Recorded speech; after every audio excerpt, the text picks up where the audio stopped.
तो महाराज भरत का भावना भावित हृदय, स्थिर बुद्धि, निर्मल मन और लगे हैं मनसा वाचा कर्मणा भगवद आराधन में।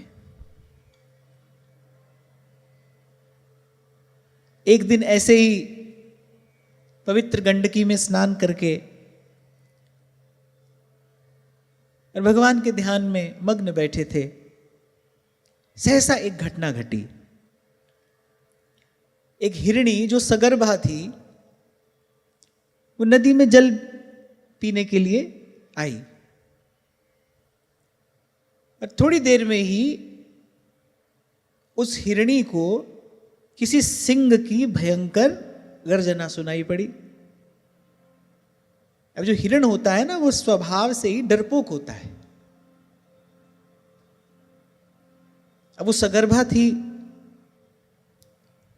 सिंह की भयंकर दहाड़, उस बेचारी को अपने प्राणों पर संकट अनुभव हुआ। तो उसने सोचा एक छलांग में नदी के इस पार से उस पार पहुंच जाऊं। तो उसने आत्मरक्षा के लिए वो छलांग लगाई।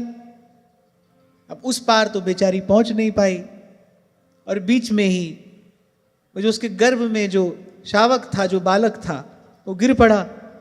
उस बेचारी का प्राणांत हो गया और वहीं किनारे पर बैठे महाराज भरत ये सब दृश्य देख रहे थे। दौड़ कर गए, जीवे दया, उसको उठा लिया। अब अगर कभी आपने निकट से हिरण को देखा हो तो उसके जो नेत्र होते हैं ना, उसमें एक आकर्षण होता है, उसमें एक निश्चलता होती है, कोमलता होती है। वो निश्चलता, कोमलता किसी को भी अपनी ओर आकर्षित करती है। अब जब उस नन्हे से शावक को देखा, मृग शावक को, तो बड़ी दया आई। अब भजन करने वाले का हृदय तो भाई कोमल होता ही है, बड़ी दया आई उनको और उठाकर उसको अपने आश्रम पर ले आए। बस यहीं पर एक घटना घटती है। थोड़ा सा ध्यान आपका पीछे की ओर ले जाऊं। 1 करोड़ वर्ष तक श्री भरत जी ने राज्य किया और बहुत सावधान होकर जो भी कर्म करते हैं वो भगवान को समर्पित करते चलते हैं।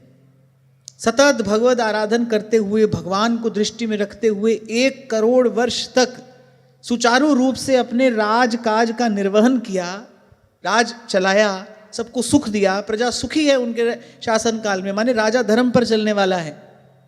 और क्यों ना हो, वो भगवान के पुत्र हैं, वो दिव्य तेज स्वरूप हैं।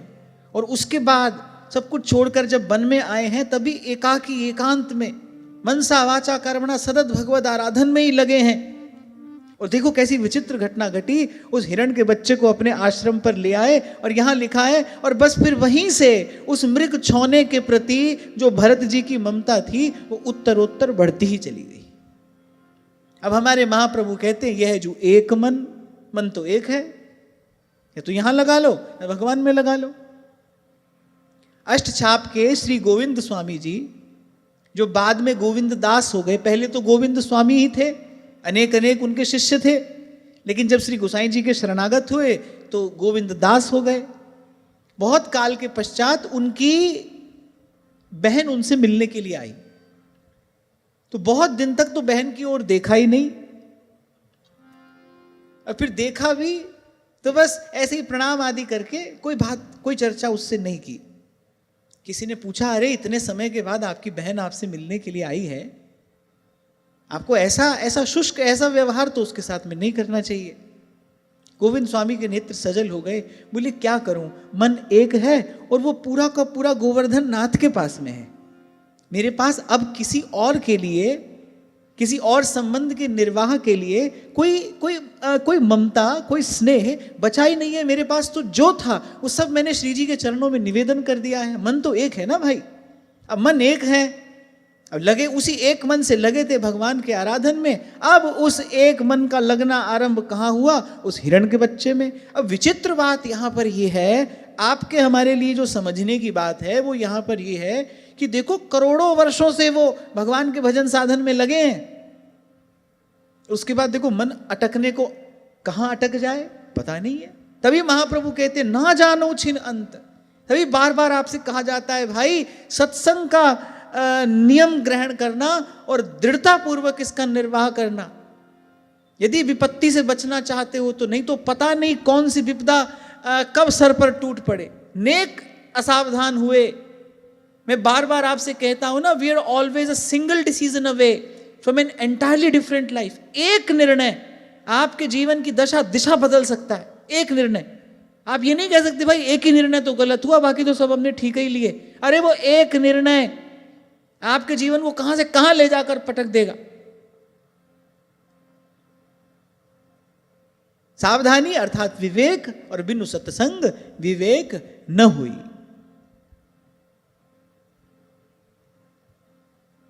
बोले ममता उसके प्रति उत्तर बढ़ती चली गई।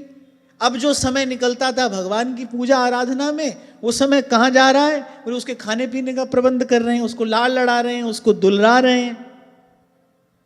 अब 1 करोड़ वर्ष तक राज्य करके आए हैं भाई, घर परिवार वाले व्यक्ति थे। ऐसा भी नहीं कोई जन्म से विरक्त है और एकाएक किसी में ममता फूट पड़ी। अब भाई सब करके आए हैं, गृहस्थी का निर्वाह करने के बाद आए हैं। पर भाई जैसे दोना में रखे हुए फूल हटा दो तो भी फूल की खुशबू दोने में रह जाती है, ऐसे ही अहमता ममता के जो संस्कार हैं वो अंतःकरण में बड़ी देर तक, बड़ी दूर तक बने रहते हैं। आपने क्या सोचा, एक स्थान छोड़कर आप दूसरे स्थान पर आ गए, कपड़ा बदल लिया, पहले गृहस्थ थे अब विरक्त हो गए। ये बड़ा अच्छा गेम चल रहा है आजकल, सबके अपने हाथ में है। कल गृहस्थ थे आज विरक्त हो गए। अभी कल ही गृहस्थ थे, कल रात तक तो गृहस्थ ही थे। सुबह सुबह यहां आए, कपड़ा बदला, रज लगाई माथे पर, विरक्त हो गए। और यहां देखो जो गृहस्थ का पूर्ण रूपेण निर्वाह करके आए हैं, माने अपने धर्म का, अपने कर्तव्य कर्म का पालन करके आए हैं, धर्म में जिनकी पूर्ण निष्ठा है, पूर्ण रूपेण भगवत आराधन में जो लगे हैं, वहां ये घटना घट रही है।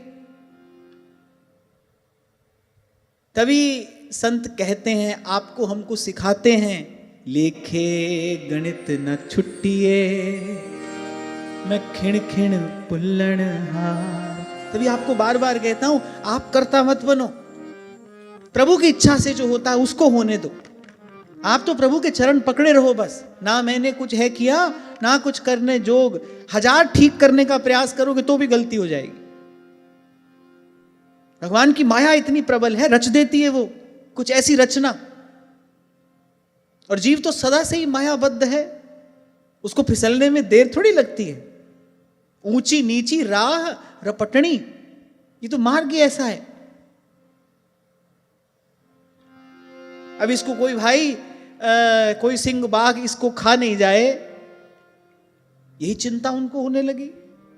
अब देखो इतने बड़े परिवार की चिंता छोड़कर आए, एक क्षण में सब छोड़ दिया, सब छोड़कर वन में आ गए भजन करने। लियो अब चिंता किसकी हो रही भाई? ये प्यारा सा नन्हा सा, ये मासूम सा, ये हिरण का जो बच्चा है, बोले इसको शेर खा नहीं जाए।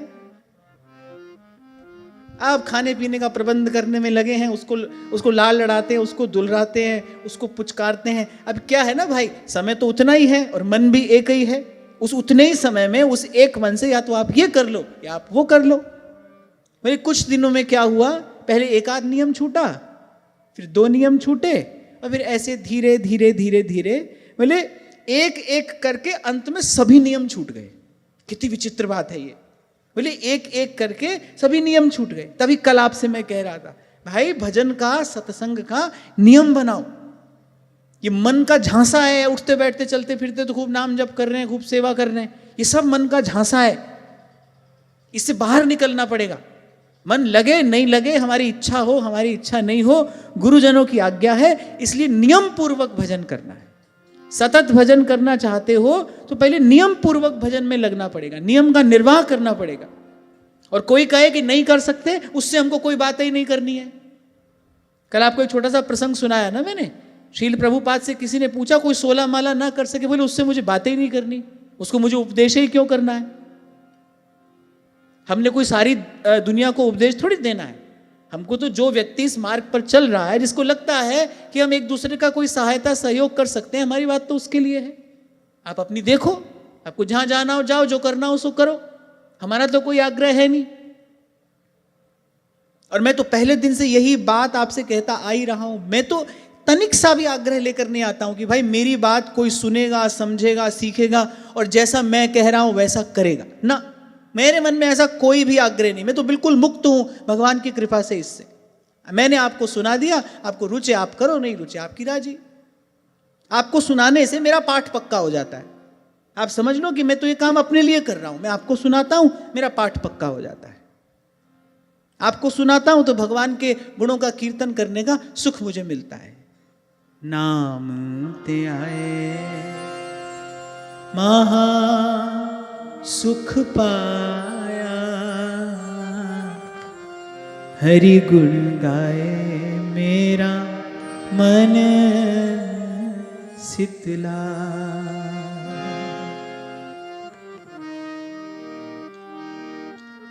तो अगर कोई कहे ना कि अरे नहीं कर सकते हम ऐसा, तो भाई अपनी वो जाने। ये बात आ गई तो मैं लगे हाथ कह दूं। मैंने शायद कुछ दिन पहले भी आपसे कहा था, देखो भाई धीरे धीरे होने क्या लगा है। अब पहले कुछ दीक्षा निवेदन पत्र आते थे, फिर बहुत सारे आने लगे, अब तो बहुत ही आने लगे हैं।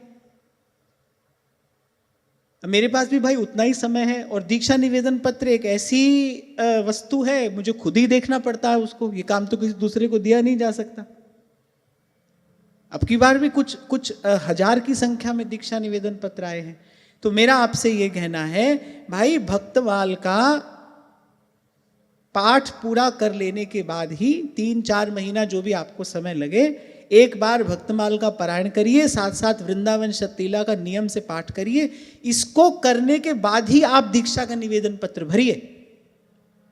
कोई कहीं से भी आया है, कुछ भी कर रहा है, पर पहला कार्य तो यही है, उसको यही करना ही है।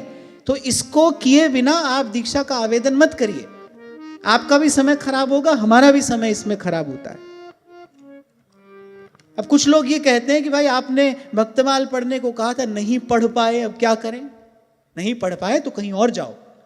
आज ही सुबह की बात है, मैं ऐसे सब दीक्षा निवेदन पत्र पढ़ रहा था, तो बहुत सारे निवेदन पत्र थे। तो मैंने कहा भाई धीरे धीरे करके सबका निस्तार करेंगे। मैं पढ़ रहा था तो किसी ने कहा आपने पढ़ने को कहा था भक्तमाल, पढ़ नहीं पाए, अब बताएं हम क्या करें? लो, पहला काम तुमको कहा वो तो तुम कर नहीं पाए, उसके बाद तुम कह रहे हो दूसरा काम बताओ हम क्या करें। अरे ऐसा करके अपना समय भी खराब मत करो और हमारा समय भी खराब मत करो। इतना काम भी नहीं कर सकते तो कहीं और जाओ जहां पर इस प्रकार की उच्छृंखलता की पूरी छूट मिलती हो। हमारे यहां पर इसके अलावा कोई दूसरा प्रावधान नहीं है। जो भी दीक्षा का आवेदन करे वो पहले भक्तमाल का पारायण कर ले, 3 महीना, 4 महीना, 6 महीना, जो भी समय उसको लगता है, शांति से, धीरज से, प्रेम से, भाव से पहले भक्तमाल का पारायण कर ले, साथ साथ वृंदावन शतलीला का पाठ करे और उसके बाद ही वो दीक्षा का आवेदन पत्र भरे। और जो इतना नहीं कर सकता है, जो इतना भी नहीं कर सकता है, उसके लिए भाई हमारे पास कोई काम नहीं है और उसका काम हमसे बनने वाला नहीं। हाँ, कोई पढ़ना लिखना नहीं जानता है तो उसके लिए हम कोई प्रावधान बता सकते हैं। हाँ भाई ठीक है, आप पढ़ लिख नहीं सकते तो आप शतलीला का पाठ श्रवण कर लो, भक्तमाल की कथा अनेक अनेक संतों ने कही है, आप भक्तमाल की कथा का श्रवण कर लो। अब कोई मान लो ऐसा है भाई जो पढ़ना लिखना नहीं जानता, ऐसी अनेक वृद्ध माताएं भी आती हैं, कहती है पढ़ना लिखना नहीं जानते। अब पढ़ना लिखना नहीं जानते तो कोई बात नहीं, आप श्रवण कर लो। लेकिन पढ़ना लिखना जानते हो, आप कह रहे हो भाई इतना हमको समय ही नहीं मिला पाठ करने का, नहीं, उनके लिए हमारे पास समय भी नहीं है, हमारे पास स्थान भी नहीं है। तो ये बड़ा विनम्र निवेदन है, जो भी आवेदक है वो पहले 3-4-6 महीने में भक्तमाल का ठीक से पारायण करें, भाव से उसको पढ़ें, जो भक्तमाल का प्रसाद है उसको श्रद्धा पूर्वक ग्रहण करें, साथ साथ शतलीला का पाठ नियम पूर्वक करें और उसके बाद वो दीक्षा के लिए आवेदन करें। तो हम फिर से चलते हैं महाराज भरत के पास। ये विचित्र घटना यहां पर घटी। कह रहे पहले एक नियम छूटा, फिर 2 छूटे और ऐसे एक एक करके बोले अंत में सभी छूट गए। अच्छा, ये बात यूं की यूं यहां लिखी है। सर्व एवोद अवसन, कह रहे सब के सब छूट गए। कह रहे पहले जो भगवान का चिंतन बना रहता था, भगवान का स्मरण करते ही रोम रोम पुलकित होता था, अभी कल ही हमने श्रवण किया कैसी दिव्य उनकी स्थिति हो गई थी। जैसे ही बैठते थे, जैसे ही नेत्र मूंदते थे, मन मंदिर में भगवान की मूर्ति प्रकट हो जाती थी, रोम रोम पुलकित होता था, आंखों से अविरल अश्रु धारा बहने लगती थी, प्रेम में मत्त हो जाते थे, रोम रोम उस परमानंद में डूब जाता था। वहां से लेकर देखो कहां आ गए, बोले जो मन निरंतर भगवान में लगा रहता था, बोले उनको दिन रात बस इस बात की चिंता है कि भाई इस हिरण के बच्चे का क्या होगा, देखो इस पर कितनी विपदा आ पड़ी, देखो इसको कितना दुख मिल रहा है, इसको अपनी माता का प्रेम नहीं मिला, काल भी कितना कितना क्रूर है, कितना कठोर है। ये सब विचार उनके मन में चलने लगे, उमड़ने लगे। अरे तभी तो आपसे बार बार कहता हूं भाई, गृहस्थ में प्रवेश करने के बाद आपको सत्संग मिला, तब तो भाई उसका निर्वाह करो। पर लेकिन अगर पहले थोड़ी समझ आ गई है तो ध्यान रखना, छोटी सी वस्तु भी जीवन में ले आओ तो उसको मन देना पड़ता है। पूरा का पूरा व्यक्ति ले आओगे और जिस व्यक्ति के पीछे अनेक संबंध खड़े हैं आने को, आपको क्या लगता है कि उसको मन नहीं देना पड़ेगा? फिर संतों महात्माओं के पास जाकर को, महाराज जी विवाह करने जा रहे हैं, हमको आशीर्वाद दो, भजन होता रहे। अरे उसी से होता रहता तो वही कर लेता। वो बेचारा सब छोड़ छाड़ के बन बन डोल रहा है, तुमको बताने के लिए ही तो।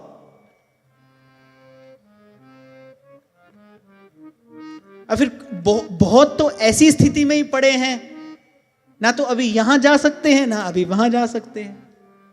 उनके लिए तो भाई पीड़ा ही पीड़ा है। अच्छा, सबसे बड़ी पीड़ा उन्हीं के लिए है। मैं तो इसीलिए सदा आपसे कहता हूं ना, द्वंद्व से बड़ी, दुविधा से बड़ी जीवन की कोई पीड़ा नहीं है। थोड़ा सा यहां है, थोड़ा सा वहां है। अब या तो वहीं रहकर एक बार जूझ लो उस संसार से, सत्संग सुनते रहो, भगवान का नाम जपते रहो, मन में भगवान को रखकर जूझ लो संसार से, नहीं तो छोड़ो और एक तरफ हो जाओ। बीच में रहने से क्या होगा? हमसे तुमसे आप पूछते हो, हम आपको क्या उत्तर देंगे इस बात का? महाराज जी घर वाले शादी करना चाहते हैं, हमारी इच्छा नहीं है, क्या करें? घर वालों की इच्छा थी तुम डॉक्टर बन जाओ, तुम तो नहीं बने। घर वालों की इच्छा थी, मम्मी पापा की बड़ी इच्छा थी, हमारा बच्चा डॉक्टर बने, हमारा बच्चा इंजीनियर बने, साइंटिस्ट बने, तुम तो कुछ नहीं बने। घर वालों की इच्छा से ये काम तो तुमने किया नहीं, घर वालों की इच्छा से ब्याह कैसे हो रहा है? कुछ नहीं। ये बात किसी पर थोपने से कोई लाभ नहीं है, ये सब अपने मन की दुर्दशा है, ये सब अपने मन की दुविधा है। एक बात कान खोलकर सुन लो, जो आप नहीं करना चाहते वो आपसे कोई नहीं करा सकता, कोई भी नहीं करा सकता। आपसे कहा तो था मैंने, आप नहीं करना चाहते भजन, लो हम बोल बोल के थक गए, हार गए, आपको नहीं करना है तो आप नहीं ही करते हो। किसने करा लिया आपसे भजन?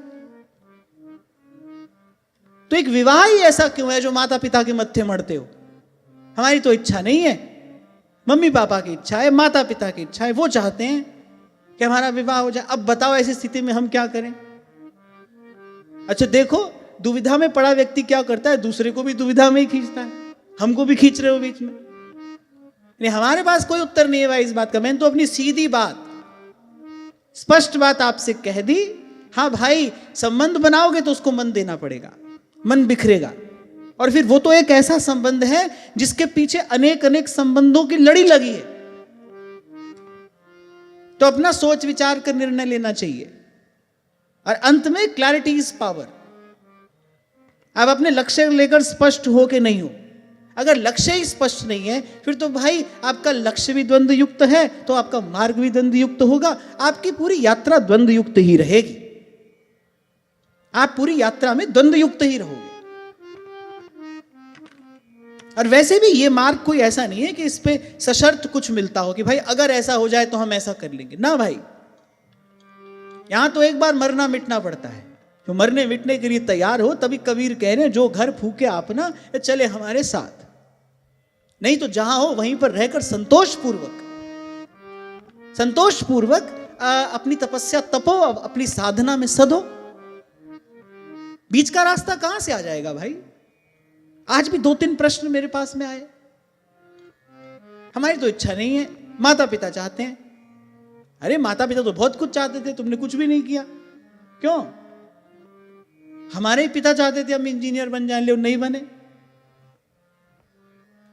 उनकी भी बड़ी इच्छा थी कि मैं इंजीनियर बनूं, तो नहीं बना।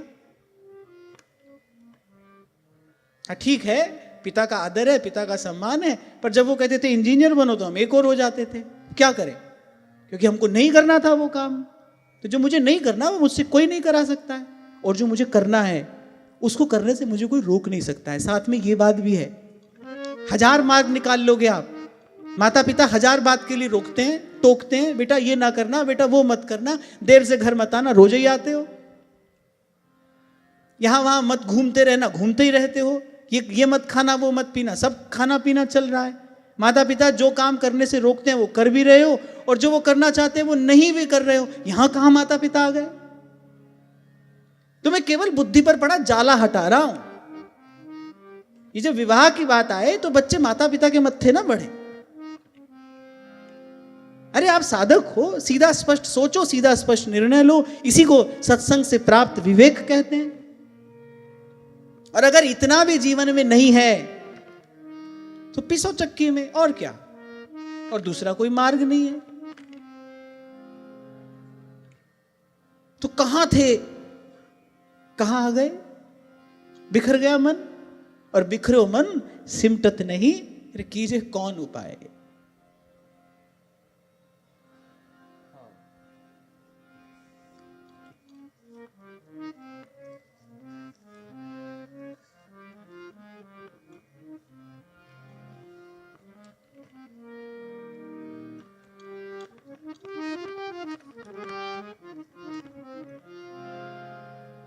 देखो ये लगे हाथ हाथ ही आ गया।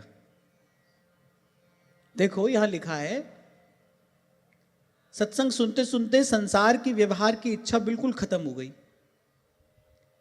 घर वालों से बहुत मना किया, मुझे विवाह नहीं करना, पर किसी ने मेरी नहीं सुनी। ये बात मुझे समझ नहीं आती। कभी कोई आकर कह देता है कि पता नहीं कैसे हमारी दीक्षा हो गई। अरे क्या भेड़ बकरी हो क्या तुम, तुम्हारी मुंडी पकड़ के तुमको कोई कहीं पर भी लगा देगा और तुम लग जाओगे? और अगर ऐसे हो फिर से बड़ी बड़ी बात करने का लाभ क्या है भाई? अगर जीते जागते मनुष्य हो, भगवान ने बुद्धि विवेक दिया है, और आप कह रहे हो इतने साल से सत्संग सुन रहे हैं, साथ में ये क्लेम और कर रहे हैं सत्संग सुनते सुनते व्यवहार की इच्छा बिल्कुल खत्म हो गई, फिर तो भगवान ही आपके साथ में अन्याय कर रहा है। अभी भगवान ही किसी के साथ अन्याय करे तो भाई हम तुम किसी के लिए क्या रास्ता बता देंगे? इसी को कहते हैं जीवन का द्वंद्व और दुविधा युक्त होना। इसीलिए बार बार आपसे कहता हूं, ठीक है जो भजन साधन करते हो वो भी ठीक है, कुछ देर अपने पास भी बैठा करो, कुछ अपनी भी खबर लो, अपने लिए भी होश होना चाहिए, मैं कौन हूं, कहां खड़ा हूं। अपने आप से ही अपना परिचय नहीं होता, क्या कह रहे हैं, क्या बोल रहे हैं, किस ओर चल रहे हैं, कहां जाना है, कुछ पता नहीं है।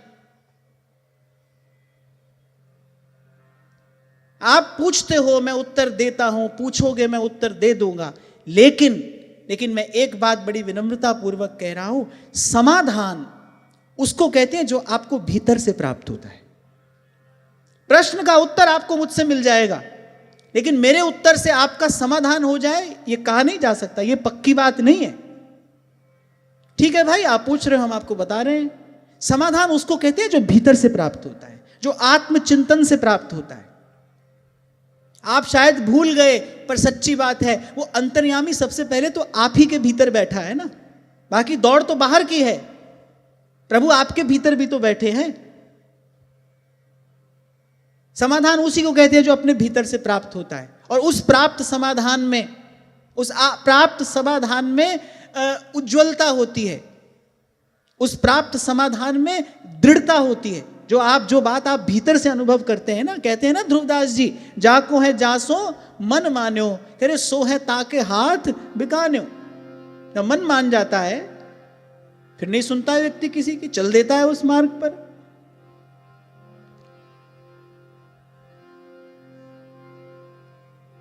तो ये सब बात मैंने किस लिए कही, सीधा सोचिए, स्पष्ट सोचिए। अब देखो, कहने वाले व्यक्ति ने ये कह दिया संसार की इच्छा बिल्कुल खत्म हो गई, संसार की इच्छा बिल्कुल खत्म हो गई, और माता पिता ने उठाकर सगाई करा दी। तो बड़ी विचित्र बात है, कोई गुड्डे गुड़िया का खेल है ये? अरे लड़ मर जाते हैं बच्चे, नहीं इससे ब्याह नहीं करना, इसी से करना है। माता पिता बेचारे रोते गाते रह जाते हैं, वो 1000 दुहाई देते हैं, नहीं मानते हैं बच्चे तो नहीं ही मानते हैं। उस समय तो बड़ा बल, बड़ी शक्ति आप में आ जाती है। ये आप माता पिता के मत्थे मड़ रहे हो, इसमें माता पिता को दोषी बना रहे हो।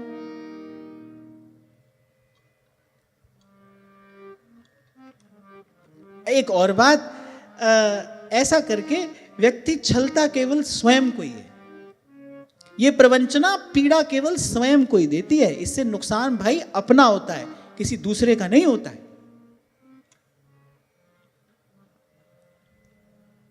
मैं तो पहले दिन से यही बात बार बार आपको कह रहा हूं भाई, पहले ये देखो कि मेरा लक्ष्य भगवान है कि नहीं है। अगर नहीं है तो फिर भाई धर्म के अनुसार अपने कर्तव्य पथ पर चलिए, अपने कर्तव्य कर्म का निर्वाह करिए। वहां से आपको आत्मबल मिलेगा, शक्ति मिलेगी, संसार से उपरति होगी। तीसरा रास्ता है ही नहीं भाई, कहां से आ जाएगा तुम्हारे लिए। दो ही मार्ग शास्त्र में कहें, या तो प्रवृत्ति का मार्ग है या निवृत्ति का मार्ग है। निवृत्ति का मार्ग है, फिर ये सब चिंता करने की जरूरत क्या है। जो निवृत्ति परायण जीव होता है उसकी कोई सगाई नहीं करा सकता है भाई। जो निवृत्ति परायण जीव होता है ना, उसकी कोई सगाई नहीं करा सकता है, उसको नहीं धकेल सकता है कोई संसार में।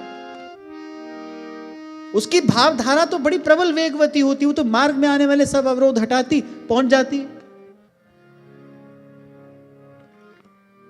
करमेती बाई का छूट गया था संसार, दौड़कर आ गई वृंदावन। ऊंट की खाल में 3 दिन पड़ी रही।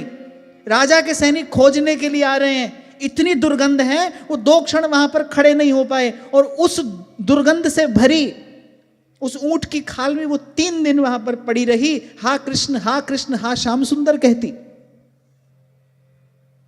छोटी सी बात होती है संसार छूट जाना, व्यवहार छूट जाना।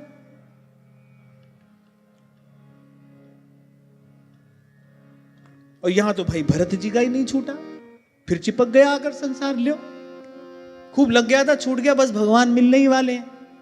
भीतर तो प्रकट हो ही गए थे, अब मन मंदिर से कब सन्मुख भी प्रकट हो जाते, मिलने ही वाले थे। और देखो बीच में दैवी येषा गुणमयी मम माया धुरत्यया। यद्यपि ये जो सब लीला की ना भगवान ने, ये तो आपको हमको पढ़ाने के लिए कि देखो यहां तक आने पर भी हमारी माया का कैसा प्रबल प्रभाव रहता है। तभी काकभुसुंडी जी ने कहा था गरुड़ जी से, बोले अरे घबराइए मत, घबराइए मत। बोले कौन है जिसको भगवान की माया ने मोहित ना किया हो, आपको भी कर लिया। फिर कोई बात नहीं, ये रोग तो सबको कभी ना कभी हो ही जाता है। बैठिए भगवान की कथा सुनिए, यही इसकी औषधि है। कोई बात नहीं, चिंता मत करिए, घबराइए मत। अरे कौन है। काकभुसुंडी जी ने ये नहीं कहा कि इसको मोहित किया उसको मोहित किया, बोले कौन है जिसको मोहित नहीं किया। यही बात श्री महाप्रभु जी कह रहे, कौन क्रम काल निकंद्या, कौन है जो इससे बचाओ। कोई भी नहीं, नहीं को अस जन्मा जग माही। अगर कोई बचता है तो कैसे बचता है, कब बचता है। जे ही राखे रघुबीर, ते उबरे ते ही काल।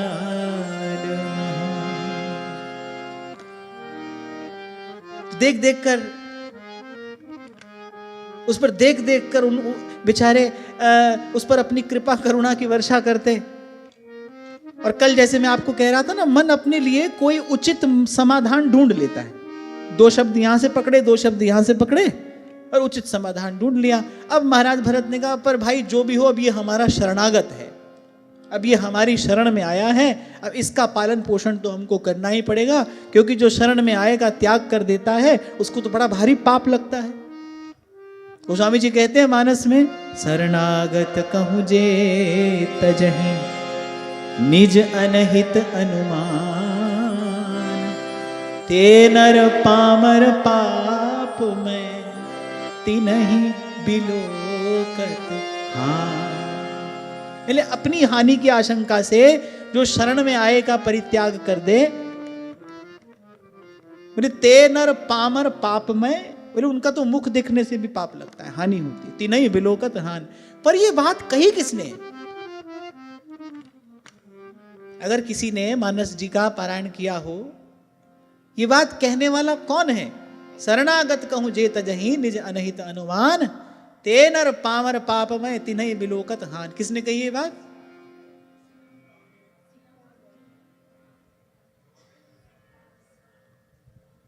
किसने कही है। एक एक करके बोलो भाई। ये बात किसने कही है। ये बात तो प्रभु श्री राम ने कही है। और प्रभु को ये कहना शोभा देता है क्योंकि वो समर्थ शरण्य है। हमारे जैसा व्यक्ति बात कह रहे कोई आया है हमारी शरण में, इसका पालन हम पोषण हम ही करेंगे, इसका रक्षण हम करेंगे, तो भगवान देख कर हंसेंगे, बोले बेटा तेरा तो मैं कर रहा हूं, तू किसी का करेगा। यही भूल भरत जी से हुई। स्वयं को कर्ता मान बैठे, स्वयं को समर्थ मान बैठे, स्वयं को शरण्य मान बैठे। जीव किसी भी स्थिति में शरण्य नहीं हो सकता, जीव शरणागत है। मैं तो कहता हूं शरणागति स्वीकार कर ले, सब दुखों से मुक्त हो जाए। मौसम दीन न दीन हित, तुम समान रघुबीर, अस विचार रघुवंश मनि, हरहु विषम भवभीर, हरहु विषम भवभीर।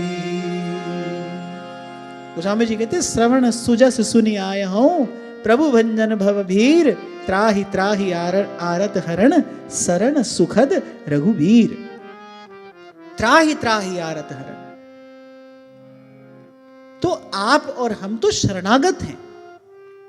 हमारे द्वारा अगर किसी का पालन पोषण रक्षण हो रहा है तो उसमें हम केवल एक विनम्र निमित्त बने हैं, देनहार कोई और है। पलटू साहब यही बात तो कह रहे हैं, बोले मेरे घर में तो खाने को नहीं है, कौड़ी घर में नहीं, आप मैं मांगू भिक्षा, मैं तो आप ही मांग के खा रहा हूं। जीव तो आप ही किसी दूसरे पर आश्रित है, परबस जीव सुबस भगवंता, वो तो आप ही बंधा हुआ है भाई, वो तो किसी दूसरे पर आश्रित है, काल कर्म माया से बंधा है। तो अगर कोई ये सोचे भाई अब तो मैं ही करने वाला हूं, मैं ही धरने वाला हूं, तो वो तैयार रहे, वो ही भरने वाला भी है। यही भूल तो जीव से होती है। हाय हाय हम मर जाएंगे, क्या होगा, घर का क्या होगा, दुकान का क्या होगा, परिवार का क्या होगा, बच्चों का क्या होगा, इसका उसका किसका क्या होगा, किसी का कुछ नहीं होता है। भूलिए मत, जो भी आपसे यहां मिला है कुछ काल के लिए मिला है, पर साथ ही साथ वो जीवात्मा अपनी यात्रा पर भी है, उसका प्रारब्ध उसके साथ में है। रत्ती घटे न तिल बढ़े, संत विचार कर कह रहे जो लिख दी करतार, वो जीवात्मा अपना प्रारब्ध अपना भाग्य लेकर आई है, आप उसमें कुछ नहीं कर सकते। अभी कुछ दिन पहले मैंने एक बात कही थी आपसे, हम अच्छा सोच सबके लिए सकते हैं, अच्छा कर हम किसी के लिए नहीं सकते, किसी के लिए भी नहीं। तो जो हम सोच कर सकते हैं हमको वही करना चाहिए। हम अच्छा सोच सकते हैं, हमको अच्छा सोचना चाहिए, कर नहीं सकते हम। यही भूल भरत जी से हुई, उनको लगा कि ये मृग शावक मेरी शरण में आया है, ये शरणागत है, मैं शरण्य हूं, अब तो भाई मुझे ही इसका पालन पोषण रक्षण करना है। बस यहीं से भूल हुई, वो कर्ता बन बैठे, मैं करने वाला हूं, कोई करने वाला नहीं है भाई। तो नदी नाव संजोग है, कोई थोड़ी देर के लिए आपके पास रहेगा, कोई कुछ अधिक देर के लिए रहेगा।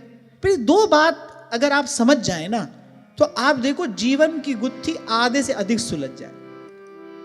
जो भी आपके निकट, जो भी आपके पास है ना, वो आपका ऋण बंधु है, उससे आपका लेना देना है। इसमें तो कोई दूसरी बात विचारने की आवश्यकता ही नहीं है। वो आपके साथ है, आपके पास है, और जब तक वो लेना देना है तब तक वो रहेगा, आप उससे पीछा नहीं छुड़ा सकते। लेकिन उसके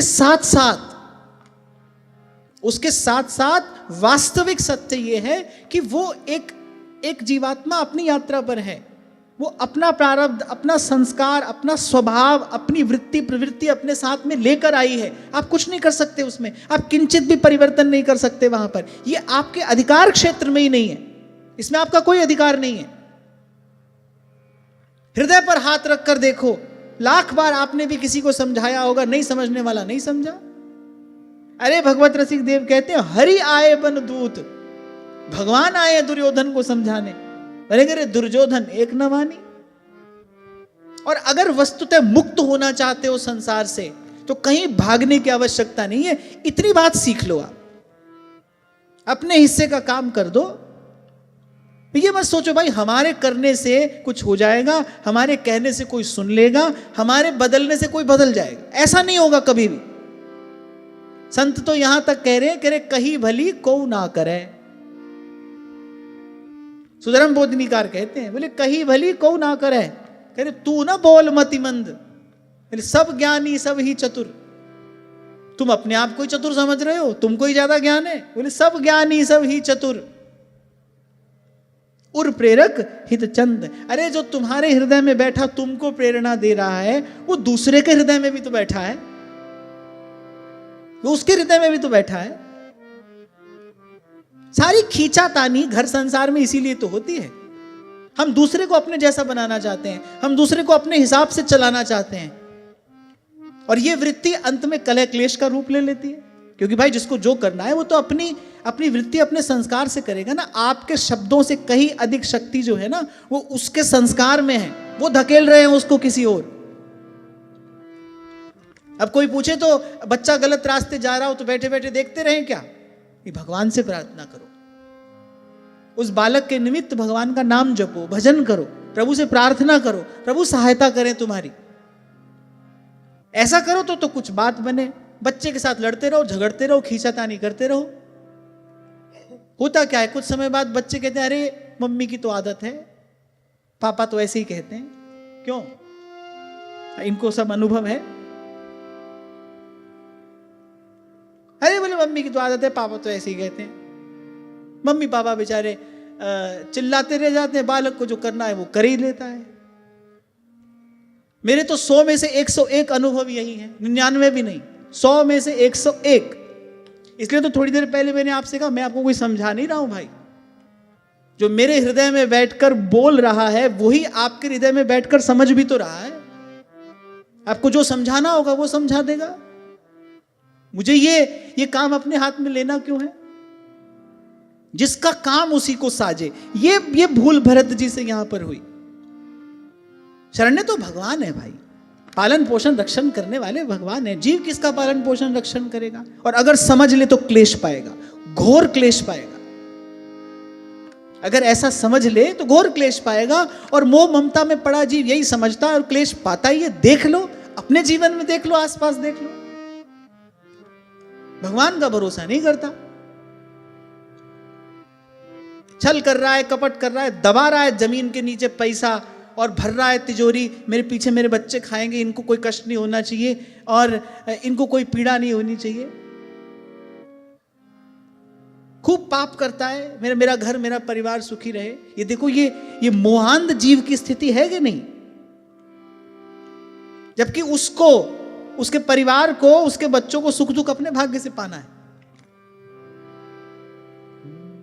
कर्मा की रेखा न्यारी रे, कर्मा की रेखा न्यारी रे, होनी होके रहे रे विधना टारे नाही टरे, रे विधना टारे नाही टरे। तीन लोक भावी के बस में भावी होके रहे। सूरदास होनी सो होगी, सूरदास होनी सो होगी, मूर्ख सोच करे रे विधना तारे नाही डरे, रे विधना तारे नाही डरे। तो भरत जी कहने लगे, बोले अब तो सब संबंध इसके मुझसे ही हैं। अब मैं इसका पिता हूं, मैं इसका भाई हूं, मैं इसका बंधु हूं। बोले ये मेरे अतिरिक्त किसी को जानता भी नहीं है। तो कहने लगे मुझ पर भरोसा भी बहुत करता है। अच्छा, जब मन लिप्त होता है ना, इसमें होता चला जाता है। नारद जी बड़ा सुंदर सूत्र दे दे, कह रहे पहले एक तरंग सी उठती है भीतर, और देखते ही देखते कब वो समुद्र बन जाती है पता नहीं चलता।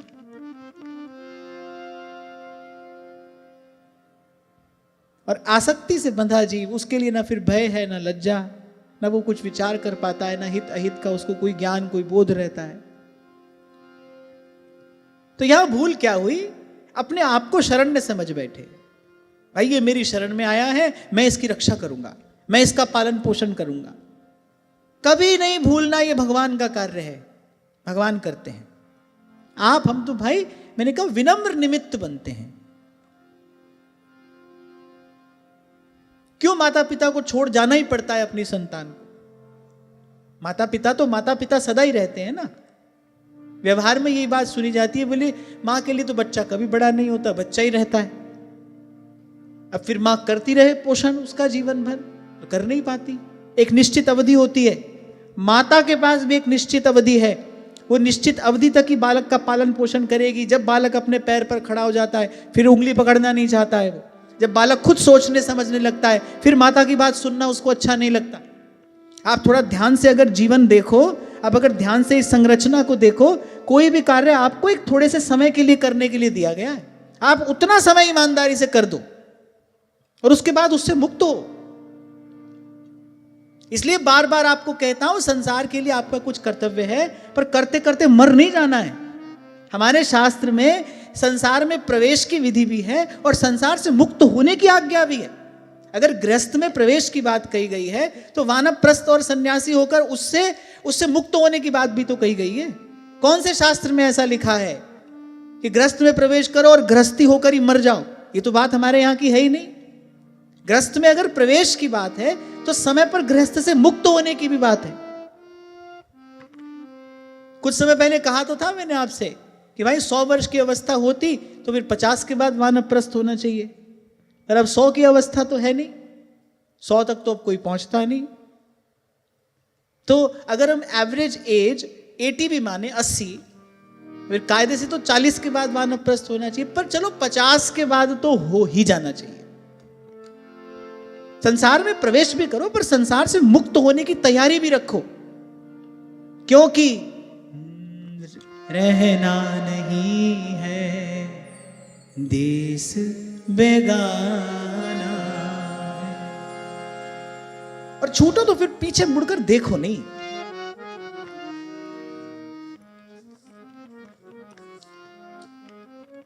एक माता का यह प्रश्न है, साधक माता है। आप लिख रही हैं कि मेरी आयु 50 वर्ष की है और मेरे पति को मुझ में बहुत आसक्ति है। मेरा मन महाप्रभु जी की कृपा से, सत्संग की कृपा से इस बंधन से मुक्त हो चुका है, इसका त्याग कर चुका है, पर उनकी आसक्ति अभी भी मुझ में है। अब जब वो मेरे निकट आना चाहते हैं तो मेरे निषेध करने पर घर में क्लेश होता है, परिवार का वातावरण इससे दूषित होता है, बच्चों के मन मानस पर इसका प्रभाव पड़ता है। और वृंदावन के किसी अन्य संत ने यह भी कहा कि स्त्रियों को इसका विरोध नहीं करना चाहिए, ये तो स्त्री का धर्म है। यहां मेरा एक प्रश्न है कि धर्म की इस अनुचित परिभाषा के नाम पर क्या एक स्त्री को जीवन भर के लिए किसी पुरुष की भोगासक्ति पूर्ति की वस्तु बनाकर छोड़ दिया जा सकता है? छोड़ देना चाहिए?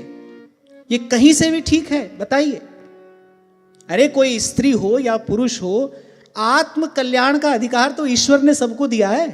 पुरुष और स्त्री के लिए कर्तव्य कर्म की मर्यादा कुछ काल के लिए अलग अलग हो सकती है, और वो है, उसको हम भी स्वीकार करते हैं। अगर स्त्री शरीर है तो भाई उसके लिए कुछ और मर्यादा है, पुरुष शरीर है तो उसके लिए कोई और व्यवस्था है, ये तो हम भी स्वीकार करते हैं। पर आत्म कल्याण का अधिकार तो सबको है। और माता पहले लिख रही है कि मेरी अवस्था 50 वर्ष की है, और माता पूछना चाह रही है कि कृपा करके आप मेरा मार्गदर्शन करिए, क्योंकि वैसे ही बड़ी भूल होती है, अपराध होते हैं, उसका पश्चाताप बना रहता है।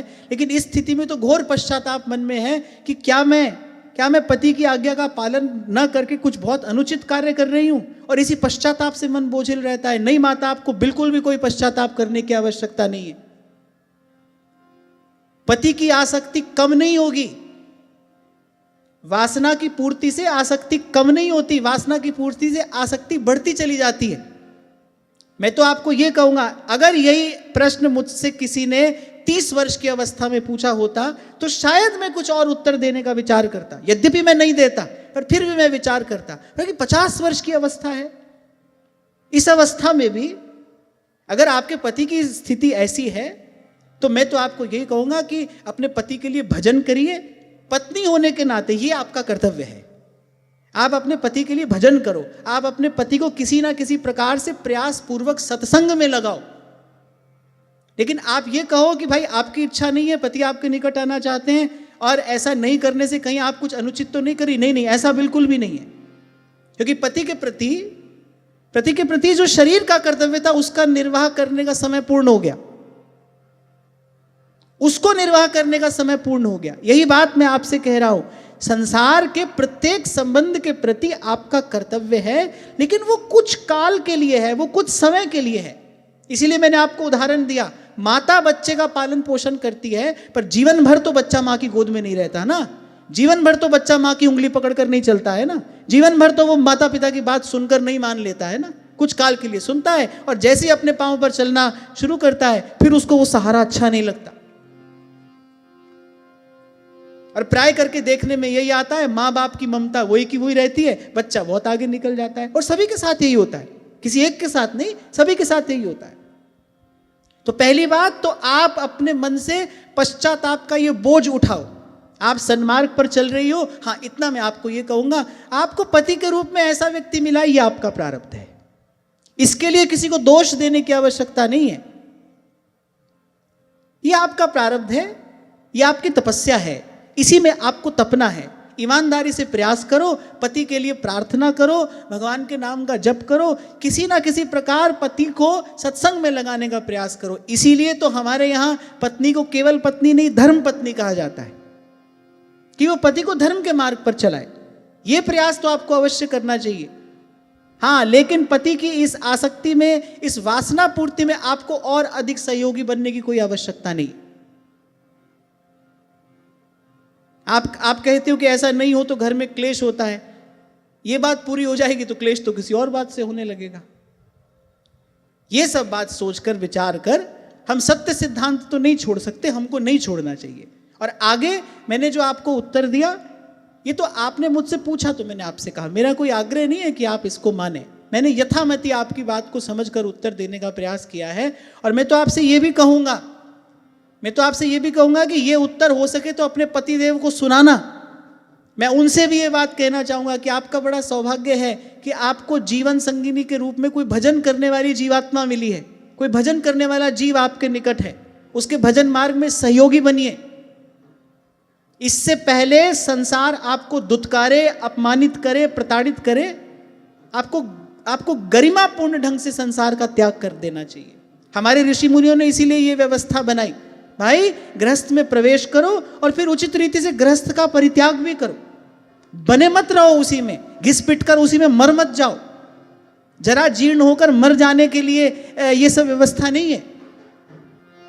तब हुआ क्या कि उस हिरण के बच्चे में आसक्ति बढ़ी। अब तो उठते बैठते, सोते जगते, भोजन करते, उचित जो था वो आसक्ति के पाश में बंध गया।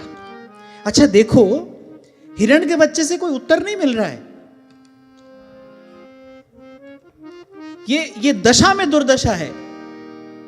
चलो संसार में कोई संबंध हो तो आपको उत्तर मिलता है, यहां हिरण के बच्चे से कोई उत्तर भी नहीं मिल रहा है।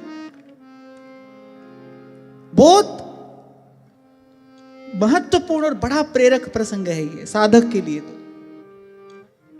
मुझे लगता है कि शायद इसी प्रसंग को आधार बनाकर आचार्य महाप्रभु अपनी वाणी में कहते, ना जानो छिन अंत कवन बुद्धि घटई प्रकाशित। अंतिम क्षण ही तो थे, भगवान मन में प्रकट हो गए, बस किसी भी क्षण भगवान का साक्षात्कार होने वाला है, देह का बंधन टूटने वाला है। ना जानो छिन अंत कवन बुद्धि घटई प्रकाशित। ना हिरण का बच्चा बोलता है, ना सुनता है, ना समझता है, बस देखता ही तो है टुकुर टुकुर, और क्या। और हिरण का बच्चा क्या करता होगा, वो भोली भाली आंखों से टुकुर टुकुर देखता है। बंध गए उसके स्नेह पाश में। और कैसे बंधे, अरे उठते बैठते सोते जागते। पहले जो मन गाता था ना, श्रीमन नारायण नारायण श्रीमन नारायण नारायण नारायण, तो श्रीमन नारायण नारायण के स्थान पर अरे कहां गया, यहां गया, वहां गया, ये होने लगा।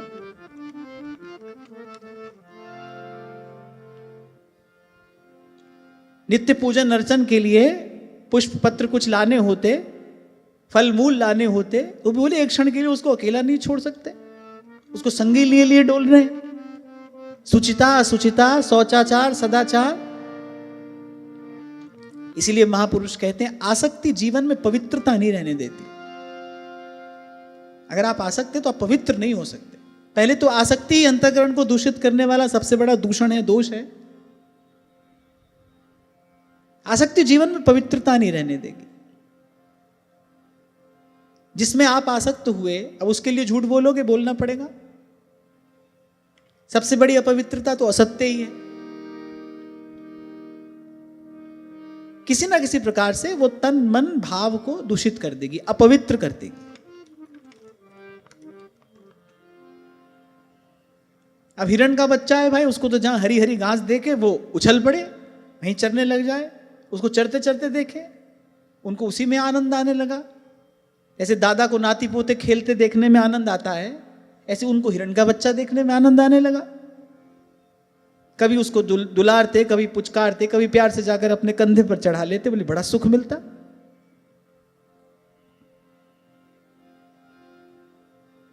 बोले जब वो टुकुर टुकुर उनकी ओर कभी देखता, बोले आहा, फिर तो उनके आनंद का कहना ही क्या।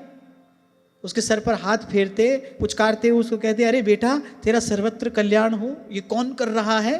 वो जो हजारों वर्षों के तपस्वी हैं, वो महाराज भरत ऐसा आचरण कर रहे हैं।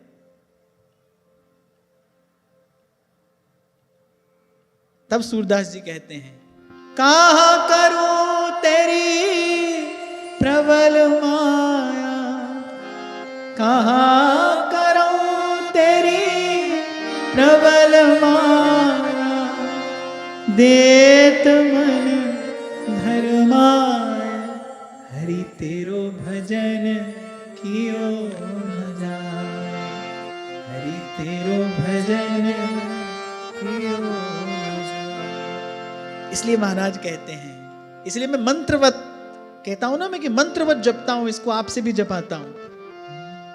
तुद पावे ता नाम जपावे, सुख तेरा दिता नहीं है, सुख तेरा दिता नहीं, सुख तेरा दिता नहीं है, सुख तेरा दिता नहीं। वो पूरे थोड़ी देर के लिए वो दिखाई ना दे, तो जिसका सर्वस्व लुट गया हो ना, ऐसी स्थिति उनकी हो जाती। इतना उद्विग्न चित्त हो जाता, इतने व्याकुल हो जाते थोड़ी देर के लिए, अगर वो हिरण का बच्चा दिखाई नहीं पड़ रहा, संतप्त हो जाता हृदय। बोले शोक मग्न होकर उच्च स्वर में प्रलाप करने लगते। बोले क्या कहा जाए, बोले वो मातृहीन मृग शावक, बोले इस समय कैसी स्थिति में होगा। और बोले अपने आप को ही कोसने लगते कि मैंने ही उसका ठीक प्रकार से ध्यान नहीं रखा, मैंने ही उसकी ठीक प्रकार से रक्षा नहीं की। वस्तुतः ये जो कथा है ना, ये जीव की दशा है। वो अपने आप को समझता है भाई मैं परिवार का मुखिया हूं, मैं भरण पोषण करने वाला हूं।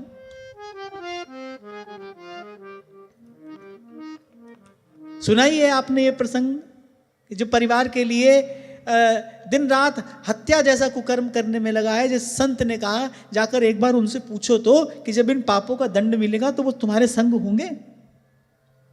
अच्छा घर वाले कह भी देते हम संग होंगे, तो भी बेचारे संग हो ही नहीं सकते। जो जस कर ही सो थस फल चाखा। मान लो घर वाले बढ़िया होते, अच्छे होते, बढ़िया क्वालिटी के घर वाले होते, तो कह देते हाँ भाई हाँ ठीक है तुम्हारे संग होंगे, तो भी बेचारे कुछ कर तो नहीं सकते थे। जिसने किया है उसको भरना पड़ेगा। वो तो हमारे जैसे थे, अगर तूने किया है तू भर, हम काहे को दंड भुगतेंगे। तो कह रहे मैं तो तुम्हारे लिए सब कमा रहा हूं, तुम्हारे लिए सब ला रहा हूं। बोले अरे तो तेरा कर्तव्य है। बच्चे कह देते हैं छठ से, अरे जब पाल नहीं सकते थे तो पैदा ही क्यों किया। तो 2 क्षण लगाते हैं बात कहने में। बोले तुम कर रहे हो, तुम कोई विशेष कार्य कर रहे हो क्या? सब करते हैं, तुम्हारा कर्तव्य है। कितने जूते पड़ते हैं संसार से, एक जीवन में व्यक्ति कितने जूते खाता है और भगवान का भजन नहीं करता।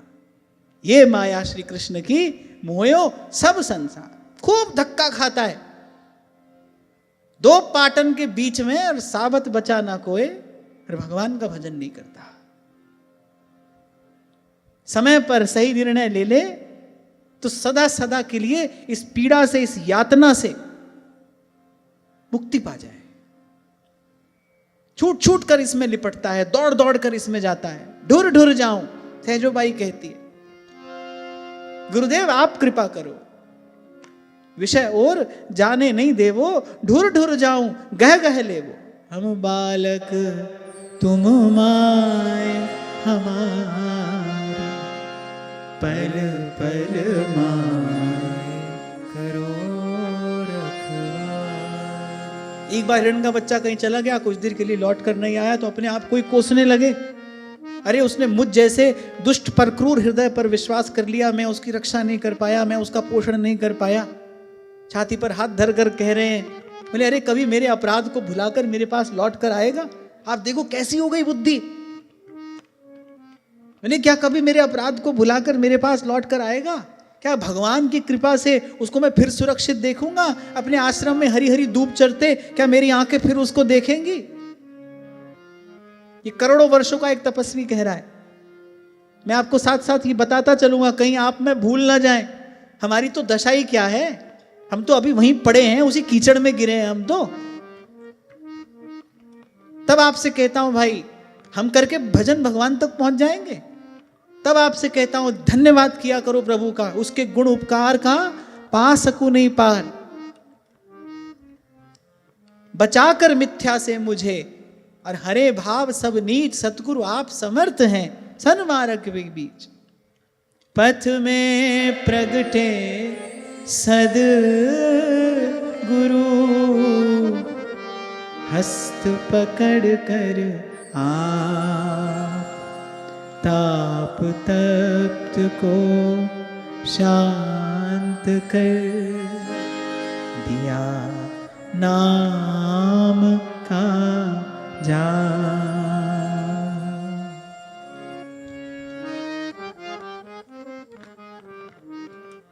अब संध्या होने को है, वो वृक्ष शावक लौट कर नहीं आया।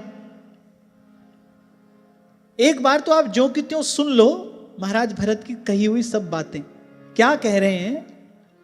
अरे संपूर्ण जगत की कुशल के लिए प्रकट होने वाले भगवान सूर्य अस्त होना चाहते हैं, माने सूर्यास्त होने का समय है, पर उस मृगी की धरोहर, वो मृग राजकुमार, वो अभी तक लौट कर नहीं आया।